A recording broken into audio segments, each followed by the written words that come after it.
লক্ষ্য এবারও শীর্ষস্থান। ৪১,০০০ পরীক্ষার্থী নিয়ে রণসাজে পূর্ব মেদিনীপুর। সাফল্যের ধারা বজায় রাখার চ্যালেঞ্জ নিয়ে আজ থেকে মাধ্যমিক পরীক্ষায় বসল পূর্ব মেদিনীপুর জেলার ৪১,৫৭২ জন পড়ুয়া।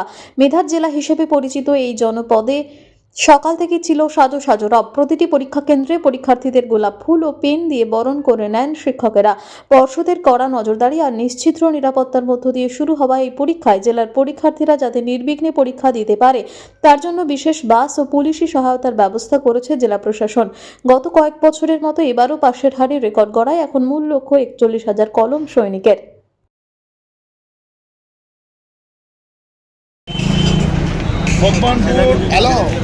ওয়ান ব্লক তৃণমূল যুব কংগ্রেস ও ছাত্র পরিষদ ও পঞ্চায়েত সমিতির আয়োজনে আমরা বিভীষণপুর হাই স্কুলে উপস্থিত হয়েছি। আমাদের মোট ভগবানপুর ১ নম্বর ব্লকে ৫টি কেন্দ্র আছে। আমাদের পরীক্ষার্থী কেন্দ্র বিভীষণপুর, ভগবানপুর, মনোহরপুর বান্ধব হাই স্কুল, মোহাম্মদপুর দেশপ্রাণ বিদ্যাপীঠ এবং কায়লাগুড় হাই স্কুল। টোটাল ছাত্রছাত্রীর সংখ্যা ২৮২৫।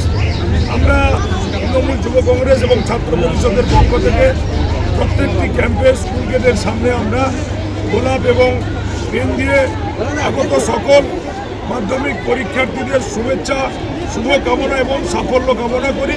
এরা আগামী দিনের ভবিষ্যৎ, এরা যাতে খুব ভালোভাবে আজকে পরীক্ষা দিতে পারে তার জন্য আমরা সকলে উপস্থিত হয়েছি এবং শুভেচ্ছা দিয়ে তাদের আগামী দিনের ভবিষ্যৎ যাতে আরও উজ্জ্বল হয়, তারা যাতে মানুষের মতো মানুষ হতে পারে তার জন্য আমাদের ব্লকের পক্ষ থেকে যুব এবং ছাত্র পরিষদের পক্ষ থেকে সবাইকে আগত পরীক্ষার্থীদের শুভেচ্ছা আরও একবার শুভকামনা জানাচ্ছি।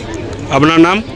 আমার নাম সৌরভকান্তি বেরা, ব্লক যুব সভাপতি। আমাদের সঙ্গে সুব্রতাও আছে। আমাদের বিভিন্ন অঞ্চলের তন্ময় থেকে শুরু করে সকল ছাত্র যুব আমরা মিলিত হয়ে একসাথে সকল ছাত্রছাত্রীদের শুভেচ্ছা বিনিময় করি।